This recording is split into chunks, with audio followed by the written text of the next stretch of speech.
અમે કઠવાળાના જીતેન્દ્રસિંહ ઘરિયા કે જે બહુ મહેનતુ કિસાન છે, યુવાન છે અને એમણે જે ઓબ્ઝર્વેશન કર્યા છે એમણે પોતાના ખેતરમાં, તો જીતેન્દ્રસિંહને પૂછીશું. આજે તારીખ 15 જુલાઈ અને અમે એમના ખેતરમાં ફાર્મમાં જ ઊભા છો. 2026. તો જીતેન્દ્રસિંહ, તમારા જે અવલોકનો હોય તે કહો.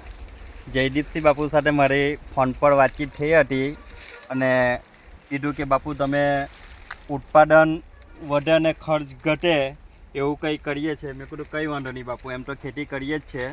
ત્યાર પછી અનુપમ આપણી જે પ્રોડક્ટ છે જોશી સર આઈપી જયદીપસિંહ બાપુના કહેવાથી વાપરી અને આ શેરડીનો ગોટ તમારી અગાડી જોઈ શકીએ છીએ. 265 વેરાયટી છે અને 15 થી 17 પિંડલની છે. તમે એક એક પેરની સાઇઝ જોઈ શકો છો, શેરડીનો ગ્રોથ જોઈ શકો છો અને જમીન એકદમ ભબડી થઈ ગઈ, જે પાણીની નિતાર શક્તિ વધી છે અને પટ્ટાની સાઇઝ તમે જોઈ શકો છો 265ની છે અને એકરે 60 ટન ઉત્પાદન થાય છે. અમારે કામરેજ સુગરમાં શેરડી જાય છે. એકરે 80 ટનનો ટાર્ગેટ છે ને 80 ટનથી બી અપ જશે એવું લાગે છે એમની ટ્રીટમેન્ટથી અને સંતોષકારક ટ્રીટમેન્ટ લાગે છે અને જોરદાર રિઝલ્ટ છે. ધન્યવાદ.